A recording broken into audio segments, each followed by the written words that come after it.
and harmony amongst the faithful by his acts? I think not. Oh, have no fear. We will create harmony. We? In days to come, the foundation of state and religion will in every way be strengthened by our actions. If in the process more bloodshed is required, heaven forbid.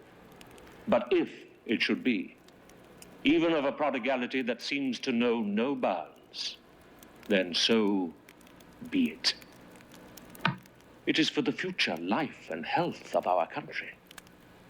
And like the rain, which quickens the earth, we shall not flinch from it. I think you will enjoy every minute of it. Is this a man of God speaking, or is it one of King Ardashir's lackeys? I would advise you... Advise me nothing! Give it back to him. You would do well to read this. And if I do not? Then he will conquer your kingdom like he has the rest of Iran, and you will be forced to read it. He has not succeeded so far. He has failed once. But he will not fail again. He has the strength of God behind him. So have I. You do not. We have the same God behind us. Which do you think he will choose? The peaceable king? Or the despot who exploits his name to rule by fear and violence? He is no despot. You will regret saying such things. You do not share his God. As chief priest of the Church of Zarathustra, I tell you, you do not worship the same God unless you accept that there is but one God. Oh, I accept that. And there is but one king who represents him on earth. And that is Adashar, worthy successor to Vishtashpar and Darius the Great. So for the last 550 years, the whole of Iran has been godless. Is that correct? Because each province had its own king who worshipped at his own royal fire. They will be forgiven their mistakes if they accept the truth. No. And this one king. Is he to be the sole spokesman on earth for the true word of God? He has many duties. You must read what he has to say. Is there something in it that will shock me? Surely not. After all you have said.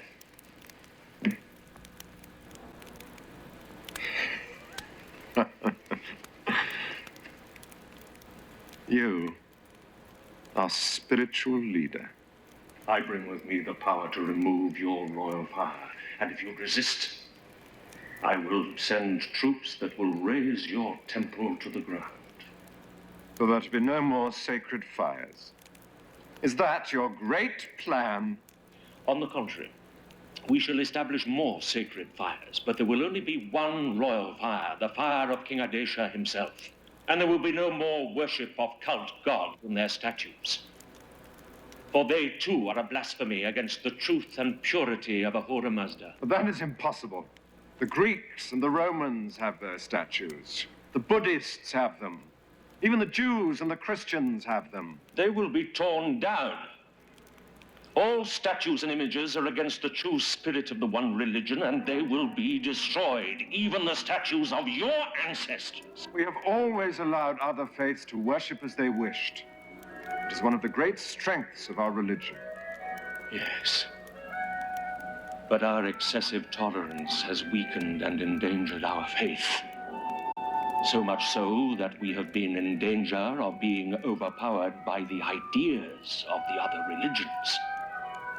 But the danger should no longer exist, because henceforth we shall permit our people to worship no other god but Ahura Mazda and practice the original faith of Zarathustra. You cannot do this. The practices of the religion have been established. Therefore, they must be maintained in the orthodox form throughout the realm. You dare not. Dare not. Fortunately, we have once more a brave and strong king who sees that there is but one God and is not afraid to worship him with all the strength of his command.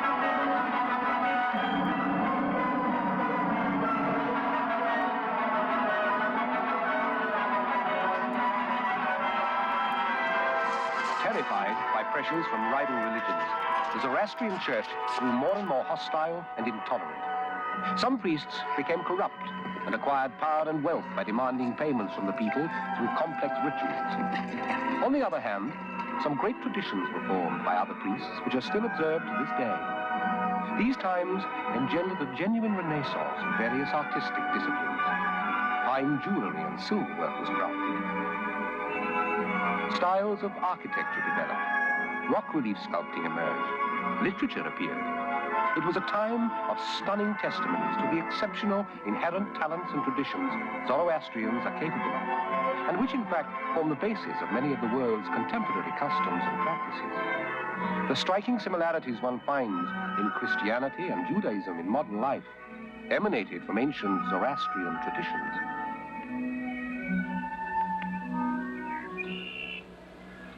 How did it benefit us? For one thing, various parts of the Avesta during this period were gathered together and were translated into Pahlavi, the language of the people, and that began sometime around the 3rd century AD. By that time, the Vandidag, our equivalent to the book of Leviticus in the Bible, had already been compiled. And what is contained in the Vandidag? Nay, Jamnath, running from right to left, from right to left. It's one of the first books that deals with the laws and our social customs of our religion. It concerns the laws of purity and purification, but deals with the problems of pollution, disease, and death.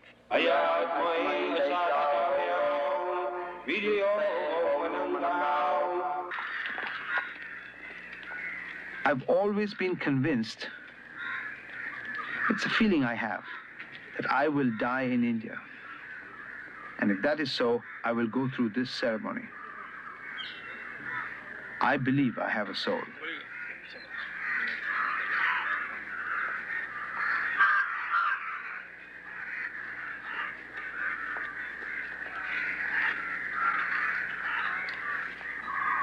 The dead are devoured by vultures, thereby recycling and purifying the remains.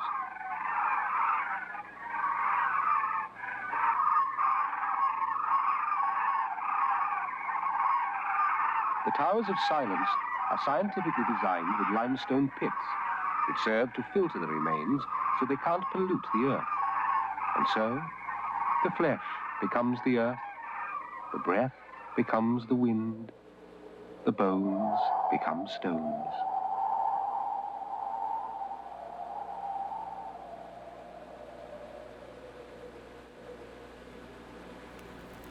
Why don't we bury them or burn them instead of feeding them to the vultures? Is it better to let the bodies be eaten by worms or to leave them to be roasted? We believe that by burying the body, we are polluting the earth. And by burning them, we are committing an even greater sin by desecrating the fire. In other words, if we were to bury them at sea, we'd be polluting the water then. Yes. Did this practical side, the emphasis on involvement with this world rather than the next, did it add fuel to our conflict with the Christians?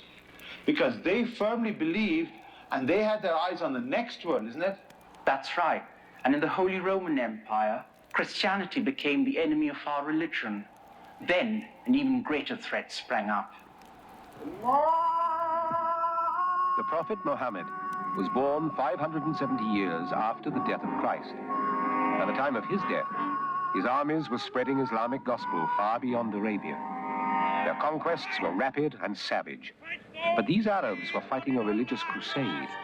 First, Babylon fell, then Damascus, then Syria and Palestine, North Africa, and then Nahavand. The Muslims' brilliant victory at Nahavand changed the course of history. Under early Arab rule, those refusing to convert to Islam were heavily taxed. Even those who paid were often tortured and killed. The Holocaust continued.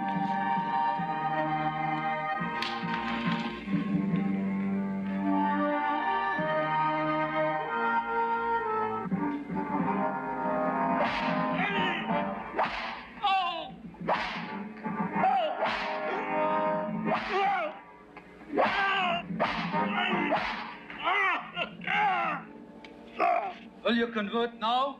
No! No. Throw the coffer out.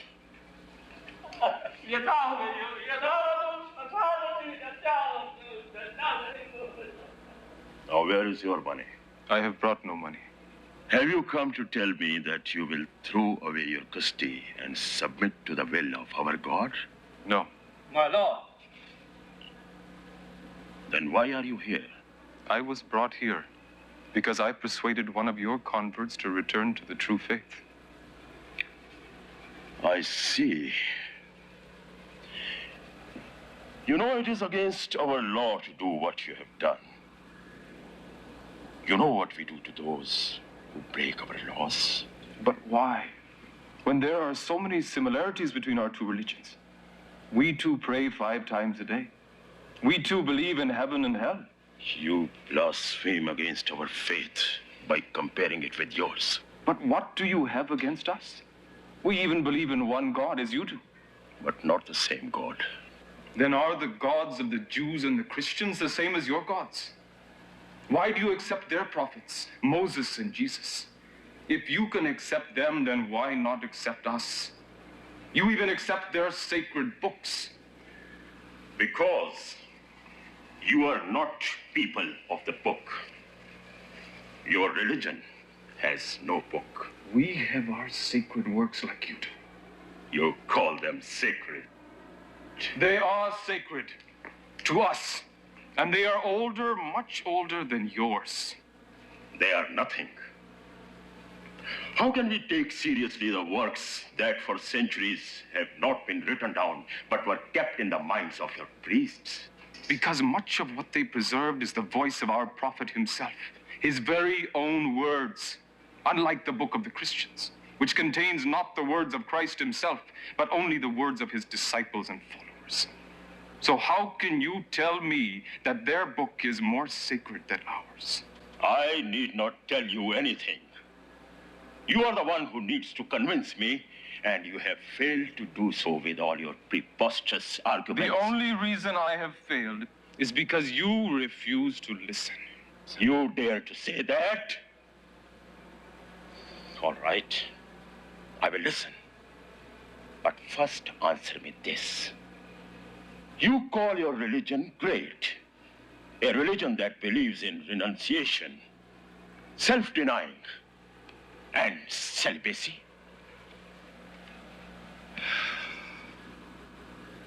My religion demands no such thing. That is one of the heresies that crept in at a later stage. Our religion is opposed to all pessimistic beliefs. Indeed. Your wealthy Sasanians were great exploiters. Their priests made life unbearable for the suffering poor. Just as you do. And yet, they were able to promote learning and to create great works of art, literature, and music. And don't forget, like you, they fought against the worship of images and idols. That's enough. I will have no more of this. When you run out of answers, then you demand blind obedience. You want all men to be powerless before you.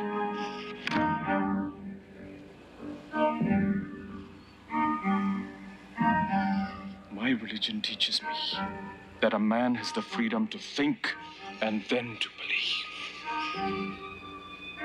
Take him away. Let him pay for what he has done. Where does your prophet say that my people must be killed?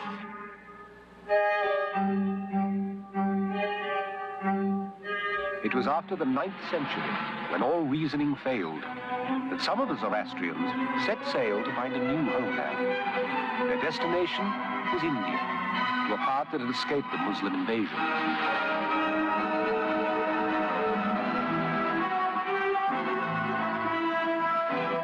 The long sea voyage finally ended as they landed on the island of Diu, off the west coast of India.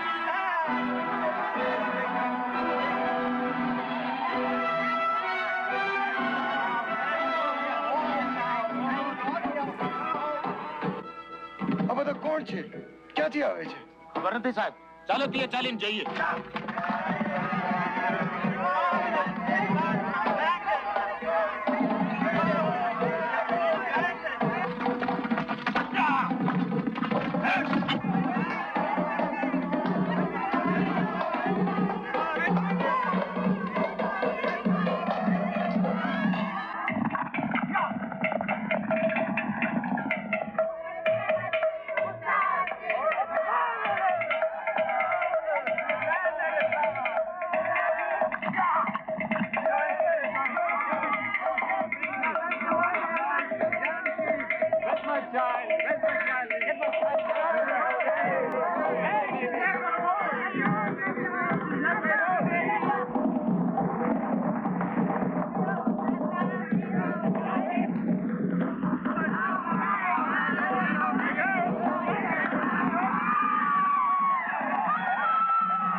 What do you want here? We seek sanctuary and the right to light our sacred fire here and practice our religion in your land.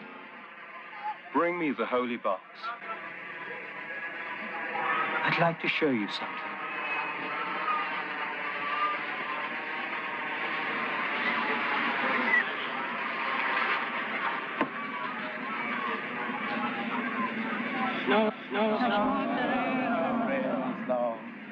These are our sacred ashes, which we brought from Iran. When my forefathers asked for a homeland in India, I wonder if they were reminded of the Hindu scriptures which state, to do good to others is not to give them physical comforts or to raise their standard of living. It is to help others to find their true nature, to attain true happiness. You're welcome to rest here, of course, for as long as you wish. And every hospitality we can offer you is yours. Well, perhaps not everything. You're very grateful. Your Majesty. Well, after you have recovered and refreshed from your journey, I'm sure you will be longing to get on to your destination. What is it? I think, Your Majesty, what he means is they were hoping to be able to stay here. What? Stay? Permanently? Yes, Your Majesty. Ah, well, you see, Dew is a very small kingdom, a very small island indeed. And considering our population, yours is a very extraordinary request. I must have time to think it over. Soon. You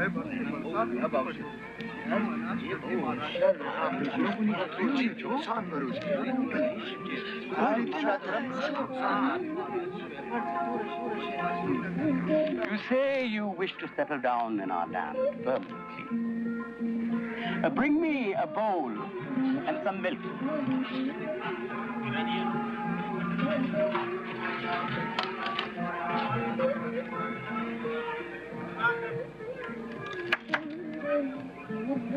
Fill it up to the brim.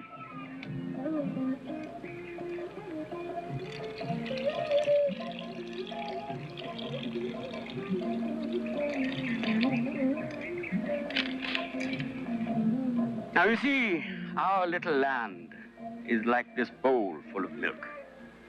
One more drop, and it will overflow. May I have that bowl of sugar?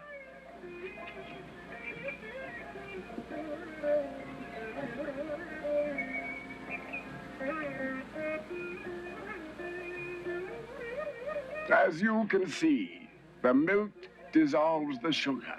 So? The milk has not overflowed. The sugar has been absorbed. I see. Most impressive. Now, yes? If you would let me finish, my lord. The milk has been enriched and sweetened by the sugar.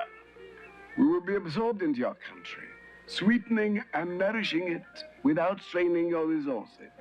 A most persuasive argument, certainly. What do you think? Perhaps if you made certain conditions, my lord, to safeguard our people. The ruler, Jadavrana, set 5 conditions that these new immigrants would have to meet if they hoped to make India their new home. First, they had to give a full explanation of their religion. Secondly, they would have to hold all religious ceremonies after dark, so that they wouldn't in any way influence the Hindus. They would learn the new language, Gujarati, and in order to make assimilation more visible, the women would wear the traditional Indian garments. Because these immigrants came from Pars and spoke ancient Persian, Farsi, they became known as Parsees.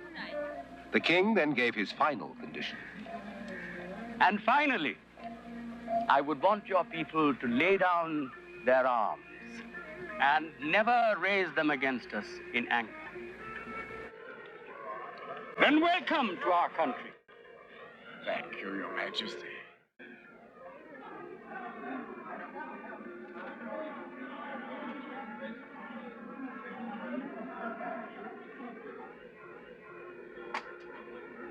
The king has agreed. We have a home of our own. From Diu, my ancestors went to Sanjan on the west coast of India, where they settled for centuries. Then they moved to Bombay, where their rise to power and profits began with the coming of the British Raj. Once the British took over control of India, the Parsi people began to lose their identity. The British often installed themselves by sending missionaries to convert the entire Indian population. One such missionary, who had enormous effect, was John Wilson. Sir, do you know what your prayers mean in that strange language you say them in? No, sir. But we have learned all our prayers by heart through our oral tradition. Tradition is a wonderful thing. No one stands behind it as we British do, but you should at least know why it's there. I have a work here, one of your holy books. It is called the Bundahissen. You have heard how the Christian Gospels deal with the question of good and evil. Now I will describe to you how it is dealt with in one of your own religious works. Evil arrived in this world, we read, in the shape of a snake, which burst through the skies, followed by a mob of fellow demons. Whether they were in the shape of smaller snakes, or perhaps worms, is not mentioned. Ladies and gentlemen, I implore you, reject this ridiculous book of yours. And the many others you have. Take instead our beautiful Bible. We deal with real situations, real people. Moses, Abraham, the great kings David and Solomon, and our beloved Lord Jesus. Yeah! Reverend, what about your book of Genesis? And what about your nonsense about snakes and apples? And that Adam living for 930 years? Bloody humbug! Sit down, Bessie Jao! What right? We haven't come to listen to you. Bessie Jao, khali pili kat kaya karoj. We know your authority on absolutely nothing. Bessie Jao! Ladies, please don't misunderstand me. Since arriving in your country, I've been deeply impressed by the devout and upright character of the Parsi community. They have, quite justifiably, earned the deepest respect, both of the British and Indians in Bombay. Small though your community is, it has become a major influence in India today. Now you're talking some sense. So I wonder that such a forward-thinking, intelligent people should really follow a religion that believes that snakes can come through the sky, as if the sky were a wrapping around the world that can be penetrated and torn at any point. Does such a religion have anything valid to say to our society today? Yes, sir. We have a great deal to offer to the world today. If our people would sit and read the Gathas, which have the translation in English and Gujarati, they'll learn the message of our prophet. Maybe, could be so. Who has the time to read all that, eh? Look at all the wonderful stories the Bible tells. Love stories. Love stories of life. Shame on them.